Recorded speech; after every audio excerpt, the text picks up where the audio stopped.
सबसे पहले गुफाधाम त्यागी अवधूत आश्रम के सभी धर्म प्रेमी धर्म अनुयायियों को एवं सभी श्रद्धायुक्त समस्त क्षेत्रवासियों को गुफाधाम त्यागी अवधूत आश्रम की ओर से बहुत बहुत शुभकामनाएं, बहुत बहुत सबको आशीष।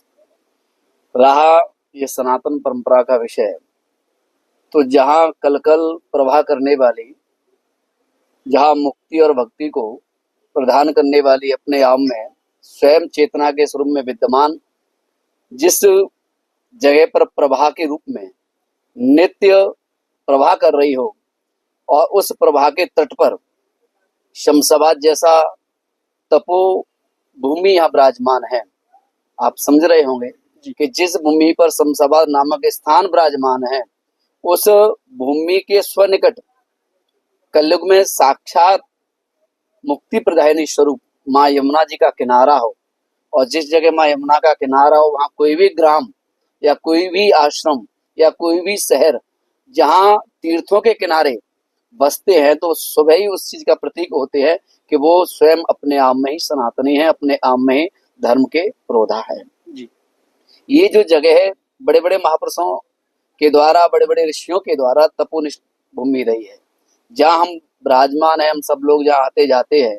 इस शमशाबाद की भूमि का ये जो जगह है, शास्त्र में कहते हैं कि ये जारोली जो है ये मथुरा की पूर्वी चौकी थी जी। ऐसा मान्य है, यहाँ के लोग मान्यता है। और ये जरासंध जी की पूर्वी चौकी है।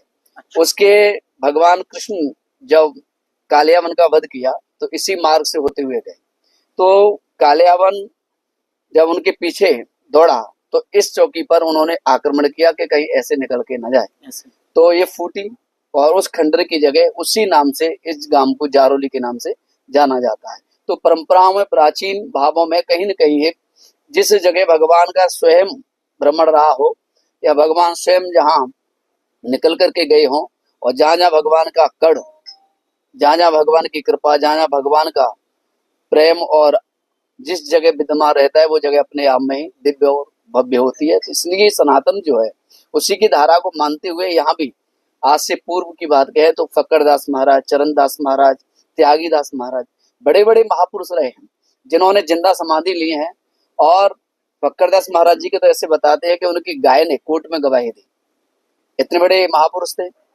और उनके बाद त्यागी जी महाराज आए, वो भी अपने आप में बड़े तपोनिष्ठ महात्मा थे। उनके कई किस्से क्षेत्र के लोग बताते हैं जो उनके काल के हैं, समय के अधीन के हैं। लेकिन एक बात कहूं, उनके जाने के बाद ये जगह बड़ी ही वीरान पड़ी थी, लेकिन न जाने उन महापुरुषों ने कौन सी करुणा, कौन सी कृपा मुझ पर की है, और इस क्षेत्र का कहीं न कहीं मुझसे पूर्वाभास में लगाव है। उस लगाव के प्रभाव से मैं यहाँ आया हूँ, और जिस दिन से आए हैं उस दिन से उन्हीं की करुणा से उत्तरोत्तर सनातन की वृद्धि हो रही है। देखिए, लोकेशानंद सनातन को नहीं बढ़ा सकते, सनातन ही लोकेशानंद है जी। हमारा अधिकार नहीं हम बढ़ाएं, हम ही वही बन जाएंगे ना। जब हम वही उसी के स्वरूप में परिणत हो जाएंगे तो जहां जहां हम चलेंगे वहां वहां सनातन खड़े उठा होगा। उसी क्षेत्र का औरा करता है, उसी क्षेत्र का तप करता है, उसी क्षेत्र की साधना करती है, और सभी भक्तों का प्रेम जो है, भाव जो है, जो हमारे अपने आराध्य के प्रति है, उसकी कृपा से ये सब संपन्न हो पाता है। इसमें हम लोग कुछ नहीं करते हैं। और आगरा तो शिव की नगरी है, चारों चौमुखी भाव में शिव विराजमान है, और जहाँ शिव अपने आप में ही पूर्ण रूप से स्वतः विराजमान हो तो महाराज स्वाभाविक है वो नगरी, वो क्षेत्र अपने आप में ही दिव्यतम होता है। हर वर्ष की भांति, प्रतिवर्ष की भांति इस वर्ष भी अष्टोत्तर 108 श्रीमद् भागवत महापुराण कथा ज्ञान यज्ञ का आयोजन होने जा रहा है। और इस आयोजन के तत्वधान में मूल पाठ 108, क्योंकि उन मूल पाठ का भाव है अपने पितरों की शांति के लिए, पितृ मुक्ति के लिए और पितृ दोष की समाप्ति के लिए। यहाँ इस वर्ष अष्टोत्तर के रूप में 108 मूल भागवत का आयोजन होगा। उसमें प्रधान पीठ, व्यासपीठ जिसे कहते हैं हम लोग, उस व्यासपीठ पर आरूढ़ जो रहेंगे हमारे सभी संतों के गौरव, सब संतों के हृदय स्वरूप और पूज्य आचार्य सुप्रसिद्ध विश्वविख्यात श्री पौंडरिक गोस्वामी जी महाराज सीधा वृंदावन से उनकी कृपा और अमृतमय वाणी से इस क्षेत्र को एक दिव्य प्रेरणा मिलेगी, एक दिव्य धारा मिलेगी, एक दिव्य दिशा मिलेगी। तो उनके श्रीमुख से हम बहती हुई गंगा का श्रवण करेंगे और उनका पान करेंगे। हाँ बिल्कुल, हम विगत 20 दिन पहले भी हम उनके पास गए थे, तो उनसे मंच पर ही हमारी चर्चा हुई थी, तो उन्होंने कहा हम आएंगे। लेकिन ठीक है, लेकिन कल भी हम गए बैठे, बहुत आदर से सम्मान किया। उन्होंने कहा कि महाराज जी निश्चित आऊंगा, कोई दिक्कत नहीं है, अभी यात्रा के उसमें हम चल रहे हैं और आपको भी यात्रा में रहना है। तो मेरा तो परम सौभाग्य है कि 2 माह के लिए दिल्ली से वृंदावन और फिर उसके बाद उनका यहाँ प्रादुर्भाव होगा। और उनके साथ साथ जो कुंभ के कारण महापुरुष नहीं आ पाए, उन महापुरुषों का भी आगमन है। जैसे हमारे काशी के जगत गुरु स्वामी बाबा सतुआ संतोषदास जी महाराज, जिनको सतुआ बाबा के नाम से जाना जाता है, वो भी है। प्रयागराज से हमारे बलवीर गिरी जी महाराज जो है, लेटे हनुमान जी हैं, बड़े वाले हनुमान जी, उनके पीठाधीश्वर हैं। और भी अपने ऋषिकेश में चिदानंद जी महाराज परमार्थ निकेतन वाले, और वृंदावन में रीतेश्वर दास जी महाराज जो है सदगुरु हैं। उन सब महापुरुषों को बुलाने का भी हमारा पूरा प्रयास है। और प्रयास नहीं, उनके फोन पे हम लोगों ने चर्चा भी की है, तो उनका आशीर्वाद प्रजा से, पब्लिक से, सभी भक्ति जनों से मैं तो बस यही कहूंगा कि ये तुम्हारी व्यवस्था है, ये आयोजन उनका है, तो हमें अपने आयोजन को अगर हम उद्दंडता के साथ प्रकट करेंगे, भावनाओं का अतिक्रमण करेंगे, भावनाओं की सीमाओं का, मर्यादा का उल्लंघन करेंगे, तो कहीं ना कहीं विक्षोभ पैदा होगा। हम सबको दर्शन करने हैं, उनकी बात सुननी है, तो अधिक भावातीत भाव में न बह करके अपने आप को अपने सिद्धांत के रूप में परिणत करके और इस अनुष्ठान को सफल भी बनाना है, जिससे हमें भी दर्शन मिले और भी लोगों को दर्शन मिले और उनकी बाणी से हमें लाभ मिले। और इस तरह से अगर हम जमावड़ा इकट्ठा करेंगे और एकदम वो होगा तो उसमें दिक्कतें रहेंगी। तो मेरा तो आपके द्वारा सभी भक्तों से ये कहना है कि वो आए तो आप सभी लोग प्रेम और श्रद्धा से उनका दर्शन भी करें, उनसे चर्चा भी करें और जो वो कहे उस बात का पालन भी करें, जिससे यज्ञ की सफलता पूर्ण। लेकिन ये 9 दिन का आयोजन है। इस आयोजन में 5 दिसंबर को कलश रथ यात्रा नगर भ्रमण रहेगा, जिसमें सभी माताएं, सभी भाई बंधु, सभी क्षेत्रवासी बढ़ चढ़ करके भाग ले।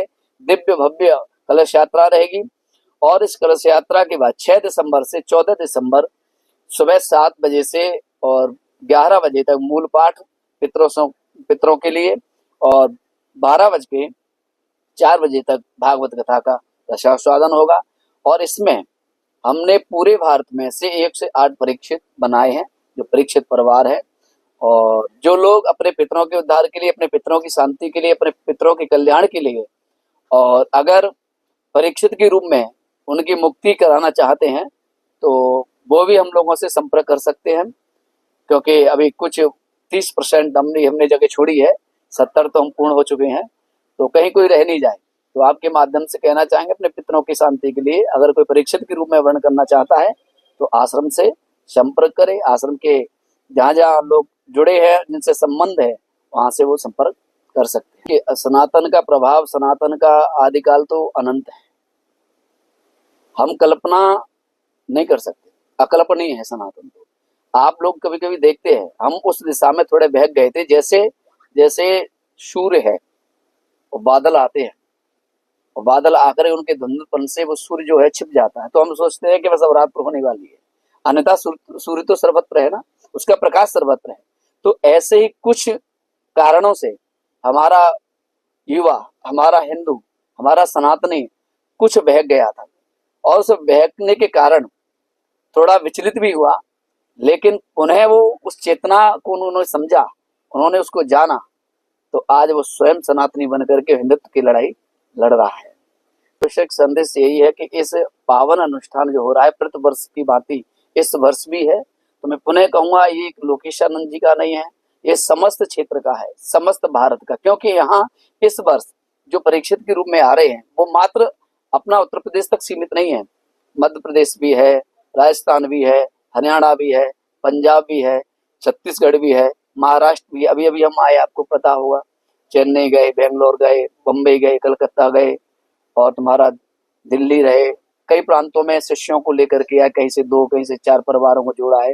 तो ये तो अन्यत्र संपूर्ण भारत का आयोजन है, ये किसी एक जगह का आयोजन नहीं, संपूर्ण भारत का आयोजन है। तो मैं तो आपके द्वारा कहना चाहूंगा इस आयोजन को भव्य और दिव्य बनाएं, सभी एकता के साथ खड़े होकर के और इस आयोजन की सफलता को पूर्ण करें, जिसमें मेरा समस्त क्षेत्रवासियों को हृदय से अभी सादर आमंत्रित है। क्योंकि ये अनुष्ठान सबका है और मैं सबका हूँ, इसलिए इसमें कोई व्यक्ति विशेष नहीं है, ये सब पूरी जनता जनार्दन का अनुष्ठान है और इसे अपना मान करके भव्य दिव्य बनाए।